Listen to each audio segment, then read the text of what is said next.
Salut à tous, c'est Burning pour une série de tutos Photoshop qui je pense vous servira pendant la créa de vos images, mais aussi à la fin en post-prod pour sublimer vos créations. Alors dans ce premier tuto, nous allons aborder la différence entre l'espace RVB et l'espace CMJN. Nous aborderons aussi les modes de conversion, comment convertir. Je vous expliquerai tous ces modes. Je vous montrerai aussi comment visualiser des couleurs non imprimables directement sur l'image. Et je vous montrerai aussi comment utiliser le mode multi-fenêtre pour passer d'une image RVB à une image CMJN, coloriser sur l'image RVB et voir en direct ce que ça peut donner sur l'image qui est en CMJN. Voilà, nous allons commencer. Eh bien, c'est parti. Alors, je vais vous montrer la différence entre un mode RVB et un mode CMJN. Pour cela, je vais m'aider d'un graphique. Voilà, voici l'espace colorimétrique RVB. Je vais ouvrir le comparateur. Voilà le mode CMJN. On peut se rendre compte que l'espace CMJN est beaucoup plus restreint, qu'il y a pas mal de couleurs qui ont disparu. Alors, comment faire pour convertir son image et perdre le moins d'informations possible? C'est grâce au choix de mode utilisé que l'on va pouvoir faire cela. Et je vais vous montrer ça tout de suite. Donc pour convertir ces images, on utilise des règles de conversion, appelées aussi mode de conversion. On les trouve ici, dans Édition, Convertir en profil. Et nous retrouvons nos modes de conversion à cet endroit-là.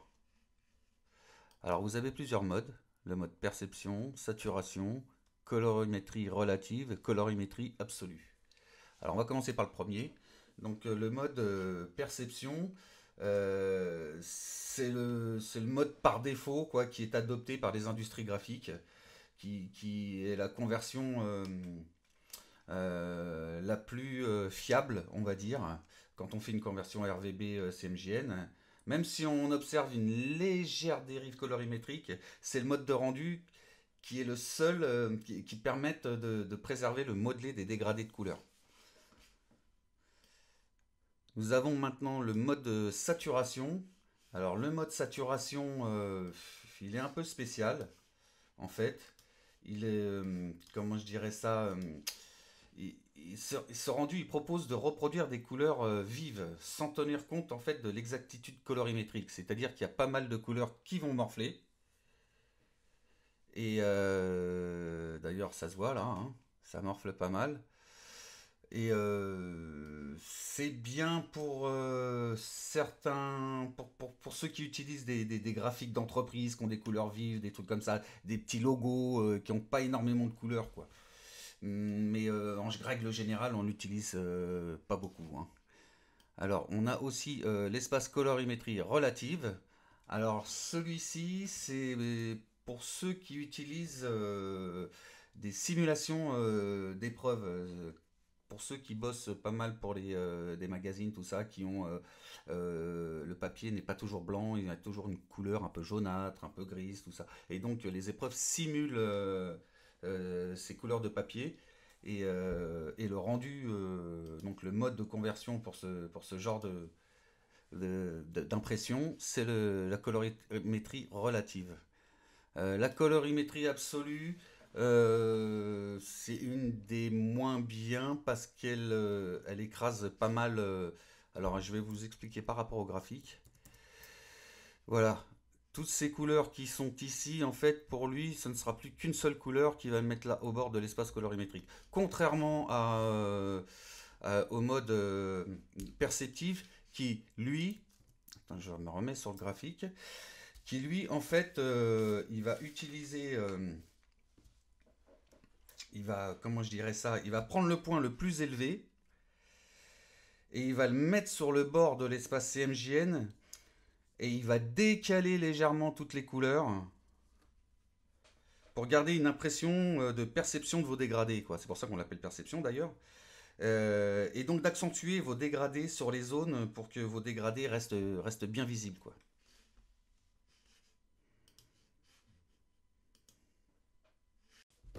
Alors, pour illustrer mes propos, je vais utiliser une image de dégradé. Vous allez voir, c'est beaucoup plus parlant. Alors, je reviens donc sur ma fenêtre de mode. Donc voilà, là je suis en mode de perception. Bon, on peut s'apercevoir que les couleurs flashy disparaissent, bien sûr, hein, mais on garde quand même un beau dégradé. On a un beau contraste.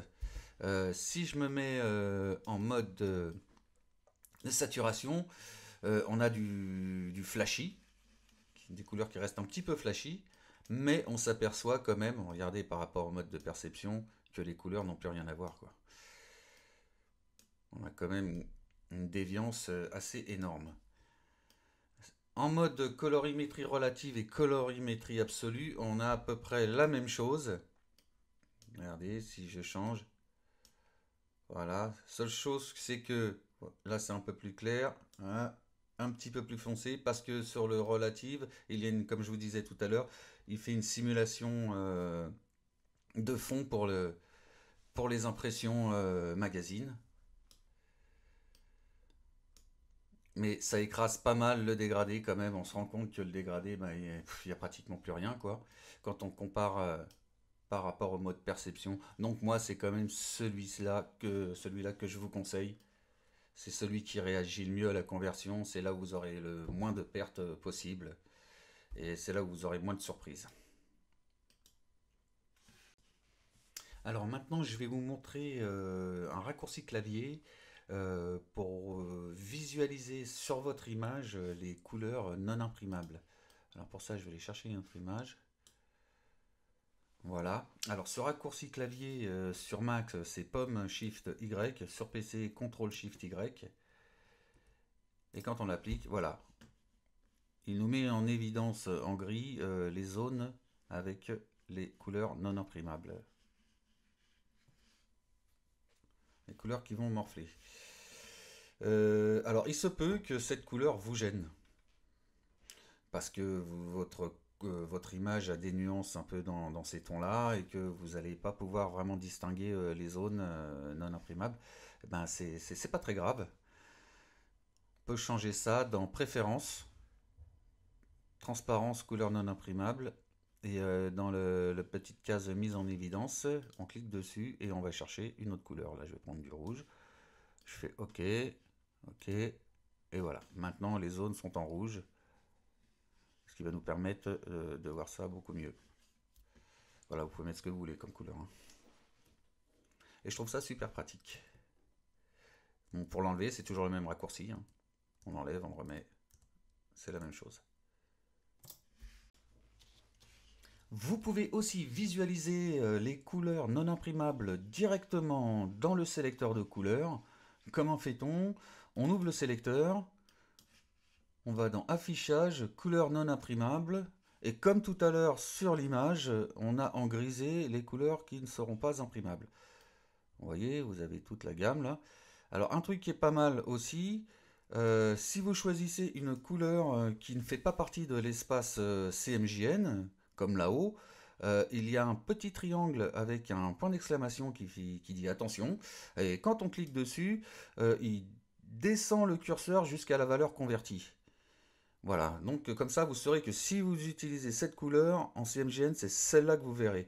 Alors ça peut être pas mal pour se créer un nuancier. Pour ceux qui font du matte painting, vous faites tout un nuancier avec ces couleurs imprimables.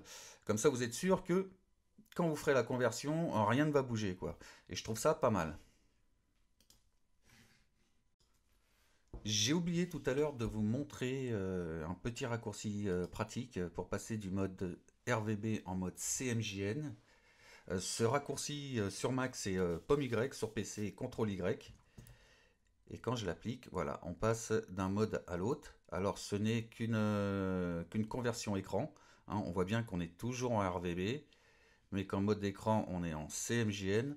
Donc ça permet de voir un peu les couleurs qui vont morfler. Voilà, on passe de l'un à l'autre facilement. Alors, une astuce pratique aussi, c'est de bosser en multi-fenêtre. Alors, je vais dégager les images qui ne me servent pas là. Hop, voilà.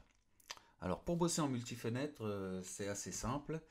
Vous allez dans Fenêtre, réorganiser, vous ouvrez une nouvelle fois votre image, donc nouvelle fenêtre pour donc le nom de mon image, hein, Underwater pointif.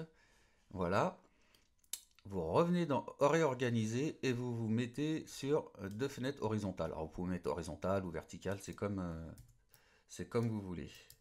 Comme Z, voilà, on y verra plus clair.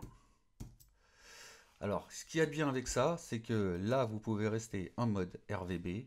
Et ici, avec le raccourci que je vous ai montré tout à l'heure, CTRL Y, ou pas Y sur Mac, voilà, on peut être en mode CMJN. Alors, ce qu'il y a de bien, c'est que si je prends une couleur qui peut être une couleur... Alors, attendez, je vais me remettre normal ici. Voilà. Si je prends une couleur assez flashy et que je peins dessus, on va voir tout de suite comment elle va réagir en CMJN. Et je pense que ça c'est pratique plutôt que de galérer et de dire merde à la fin, merde cette couleur elle va pas, j'aurais dû prendre ci, j'aurais dû prendre ça. Là on visualise tout de suite, c'est beaucoup plus pratique hein, et ça marche pour toutes les couleurs. Hein. Voilà, je vais prendre un rose, là on voit tout de suite là, comment il réagit. Hein, donc tout ce qui est flashy, hein, on sait bien, hein, ça ne passe pas. Je vais prendre quelque chose d'un peu moins flashy plutôt. Tac. Et là, on voit que celle-là, elle réagit beaucoup mieux. On n'a pas de différence. Donc voilà, ça peut être pas mal pour gagner du temps. Eh bien, ce tuto arrive à sa fin. Pour mon premier tuto, je ne voulais pas faire quelque chose de trop long. J'espère que les fonctions que je vous ai montrées vous serviront prochainement pour vos images. S'il y a des choses que vous n'avez pas bien compris ou si vous avez des questions, eh bien, n'hésitez pas à me les poser. J'y répondrai avec grand plaisir. Je vous invite aussi à rejoindre le groupe de la Motion Designers Community, le groupe Facebook qui va vous permettre de poser des questions, de partager vos travaux, de rencontrer du monde. On est maintenant plus de 11 000 membres, donc c'est pas mal, franchement, ça vaut le coup. Je vous invite aussi à aller voir la page de l'événement, de la communauté. C'est un événement physique qui se passera à Paris le 14 octobre avec des super guests comme Bright Photon, Laurent Brett, Yvan Fuzzy, The French Monkey, les studios Fink et Black Mill. Franchement, que du lourd. Donc allez voir, n'hésitez pas, franchement, ça vaut le coup. Voilà, c'était Burning pour d'autres tutos Photoshop à venir. Allez, salut la famille!